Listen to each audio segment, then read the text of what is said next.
People never know when something as traumatic as death is going to hit them. It's these unexpected moments that we face that show our feelings the most. You may rarely ever think about death until suddenly that one person you love so much is taken away from you.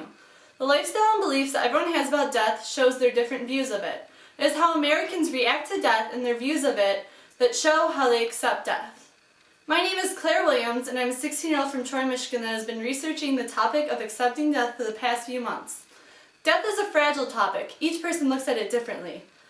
As a researcher, I want to look at different people and different groups of people of different ages, including myself, to see what kind of traditions and attitudes they have about it and how it affects their view of death.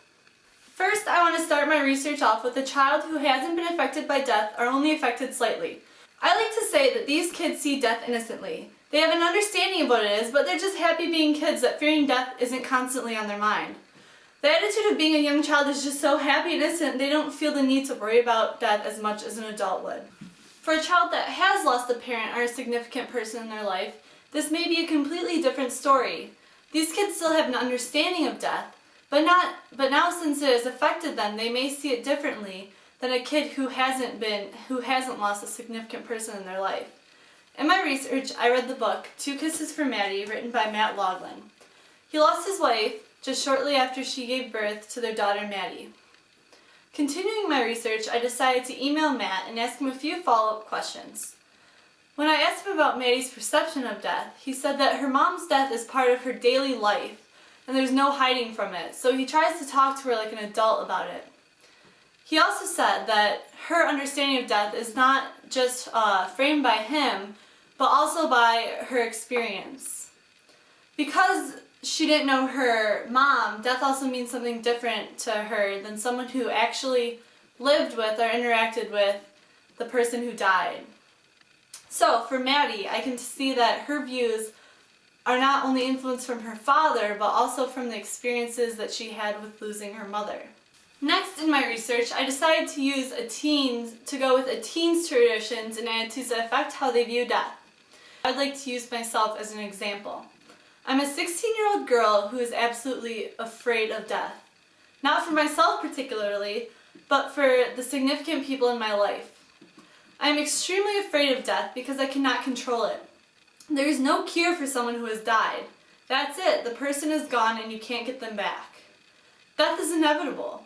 For me, I worry a lot about losing people in my life, like my parents and more specifically my grandparents, now that they're getting older. I've been very fortunate to be able to be around all 4 of my grandparents for a very long time, and I've grown to have very strong relationships with them that I can't imagine losing. Seeing my friends lose their grandparents is devastating, and it completely freaks me out because I don't think I'm prepared for that at all. And being a Catholic, I pray all the time for them to stay healthy and safe, for us to continue having a great relationship.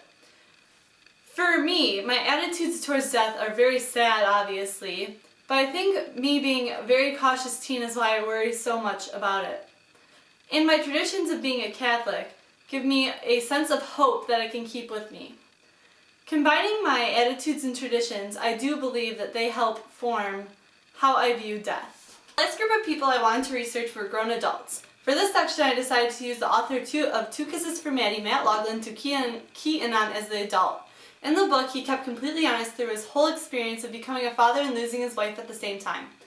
Talking to him, I was able to get an even deeper understanding of this process.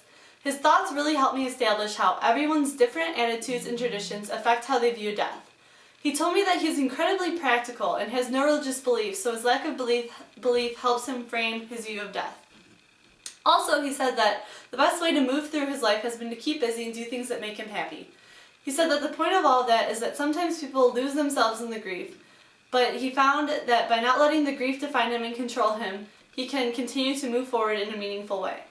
Also, he said that he always viewed death the same way, both before and after his wife died, but the physical act of actually dying no longer scares him like it did as a kid. Talking to Matt, I was able to see that his attitudes and prior beliefs affect how he sees death in his own way, and also through his experiences, his views didn't change. Death is something that's forever. Each person may have different beliefs about it or different attitudes about it, but each person does experience it.